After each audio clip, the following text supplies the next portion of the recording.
सत्ता जानी सरकारां बारे यह आम धारणा है कि जदों ओह डरी हुई हुंदी है तां ओह धमकाउंदी है, डराउंदी है, सुरुचि करके गल करदी है। अते मौजूदा नरेंद्र मोदी की अगवाई वाली केंद्र सरकार भी इसे दौर विचों लंघ रही है। इतिहासक किसान अंदोलन के सामने केंद्र सरकार दीआं जड़ां हिलियां पईआं हन, इस विच कोई शक सुबह नहीं। पर इसे धारणा ते चलदिआं सुनेहा यह देण दी कोशिश की जा रही है कि सरकार खेती कानूनां नूं लैके दृढ़ है, कानून किसी भी कीमत ते वापस नहीं होणगे। पर इस पूरे वरतारे ने भाजपा की जमीन खिसका दी है कि अपनी निजी साख नूं लैके हर वेले फिक्रमंद रहण वाले नरेंद्र मोदी की साख प्रति एक नकारात्मक सुनेहा इस किसानी अंदोलन दरमियान उभर के सामने आया है। सीनियर पत्रकार तवलीन सिंह मुताबक पिछले 7 सालों के वकबे दौरान प्रधानमंत्री नरेंद्र मोदी पहली दफा कमजोर पैंदे नजर आ रहे हैं। तवलीन कौर का लेख द इंडियन एक्सप्रैस में छपया है। वो लिखते हैं कि किसानों वालों दिल्ली के बॉर्डर से ट्रैक्टर ट्रालियां लैके आन डटण तो पहला प्रधानमंत्री नरेंद्र मोदी की मुल्क विच हुण तक दे एक मोस्ट पावरफुल पीएम की साख सी, पर हुण यह बदल रही है। पिछले 7 सालों तो यह पहली दफा है कि वह कमजोर पैंदे नजर आ रहे हैं। इसलिए ही नहीं कि किसान आगुआं समेत आम किसान उन्हां उपर टीवी ते सीधे निजी हमले कर रहे हैं, बल्कि इसलिए भी कि वह नहीं जानते कि अगे वह की करनगे। हुण तक अंदोलनकारी किसानां तक गया उन्हां दा सुनेहा कई पक्षां तो खुद कन्फ्यूज है। एक दिन वो गुजरात के कच्छ विच किसानां कोल जा पहुंचते हैं अते खेती बिल्लां दे फायदे समझाउंदे नजर आउंदे हैं।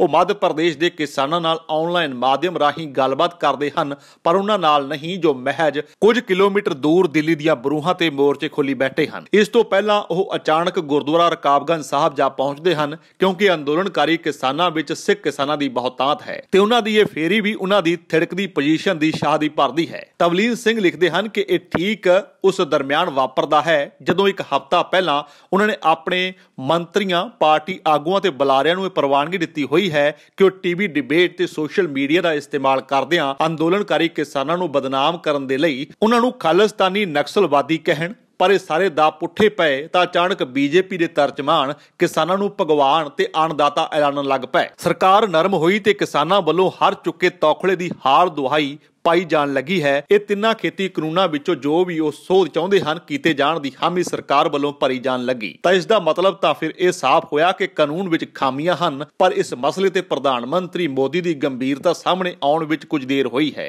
असल विच शुरू विच नजर आउंदी एरोगेंस भी कुछ सवाल चुकदी रही। कुछ किसानां दे सवाल चर्चा विच रहे कि तुसीं सानूं दसदे हो कि कानून तुहाडे फायदे विच हन, तुसीं सानूं इह फायदा देण उपर इन्ना जोर क्यों दे रहे हो जो सानूं चाहीदे ही नहीं। किसानां ने ਉਹ चैनल ਜਾਂ नामी एंकर जो सरकारी पक्ष पूरदे नजर आ रहे सन, उन्होंने सामने बुनियादी सवाल चुके हैं। सवाल सरकार के भरोसे ते भी उठे कि किसानां नूं सरकार उपर भरोसा ही नहीं, तां किसानां ने नरेंद्र मोदी सरकार के पिछले वादे का हिसाब किताब मंगना भी शुरू कर दिता है। किसान यह सवाल मीडिया जरिए पूछण लगे कि प्रधानमंत्री ने वादा किया सी कि 2022 विच साडी आमदन दुगनी कर देणगे, पर किसान इस वादे उपर सवाल चुकन लगे कि यह तां पूरा नहीं होया।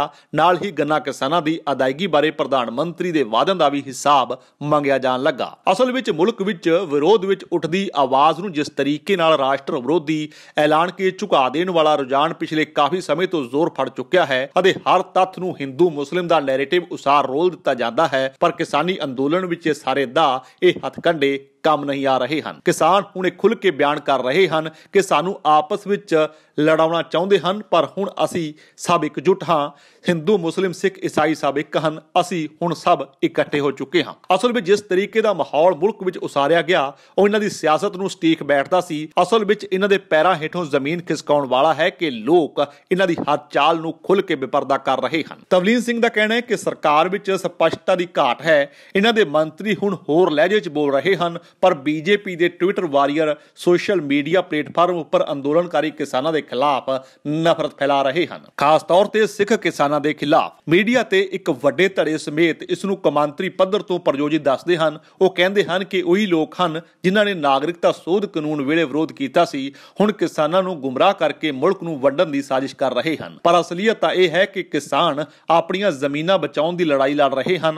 वो तिन्ने खेती कानूनां दे खिलाफ हन। इह दहाकिआं तो अंदर ਦੱਬੀ ਪੀੜ ਹੈ ਜੋ ਆਰਥਿਕ ਤੌਰ ਤੇ ਝੰਬੇ ਇਹਨਾਂ ਲੋਕਾਂ ਦੀ ਸ਼ਕਲ ਵਿੱਚ ਜਵਾਲਾ ਬਣ ਕੇ ਫੁੱਟੀ ਹੈ। ਸਰਕਾਰ ਇਸ ਤੋਂ ਭਲੀਭਾਂਤ ਵਾਕਿਫ ਹੈ ਤੇ ਪ੍ਰਧਾਨ ਮੰਤਰੀ ਖੁਦ ਕਦੇ ਗੰਨਾ ਕਿਸਾਨਾਂ ਲਈ ਰਾਸ਼ੀ ਜਾਰੀ ਕਰਦੇ ਹਨ ਤੇ ਕਦੇ ਕਿਸਾਨਾਂ ਦੇ ਖਾਤੇ ਵਿੱਚ ਪੈਸੇ ਟ੍ਰਾਂਸਫਰ ਕਰਦੇ ਨਜ਼ਰ ਆਉਂਦੇ ਹਨ। ਮੋਦੀ ਸਰਕਾਰ ਲਈ ਇਹ ਹਾਲਾਤ ਸੁਖਾਵੇਂ ਨਹੀਂ ਹਨ। ਪਿਛਲੇ 7 ਸਾਲਾਂ ਤੋਂ ਉਹ ਧਾਰਾ 370 ਹਟਾਉਣਾ ਹੋਵੇ ਜਾਂ ਨਾਗਰਿਕਤਾ ਸੋਧ ਕਾਨੂੰਨਾਂ ਦੇ ਰੂਪ ਵਿੱਚ ਫੈਸਲੇ ਹੋਣ, ਹਰ ਫੈਸਲੇ ਨੂੰ ਲਾਗੂ ਕਰਵਾਉਣ ਵਾਲੀ ਮੋਦੀ ਸਰਕਾਰ ਦੇ ਲਈ ਮੌਜੂਦਾ ਕਿਸਾਨੀ ਸੰਘਰਸ਼ ਇੱਕ ਵੰਗਾਰ ਦੇ ਰੂਪ ਵਿੱਚ ਉੱਠਿਆ ਹੈ ਅਤੇ ਇਸ ਦਾ ਨਿਤ ਦਿਨ ਵੱਧਦਾ ਜਾ ਰਿਹਾ ਆਕਾਰ ਸਰਕਾਰ ਦੇ ਲਈ ਵਕਾਰ ਦਾ ਸਵਾਲ ਬਣਿਆ ਹੋਇਆ ਹੈ। ਜੇਕਰ ਤੁਹਾਨੂੰ ਸਾਡਾ ਇਹ ਉਪਰਾਲਾ ਚੰਗਾ ਲੱਗਾ ਹੈ ਤਾਂ ਇਸ ਨੂੰ ਲਾਈਕ ਕਰੋ, ਸ਼ੇਅਰ ਕਰੋ ਅਤੇ ਸਾਡੇ YouTube ਚੈਨਲ ਨੂੰ ਸਬਸਕ੍ਰਾਈਬ ਕਰੋ।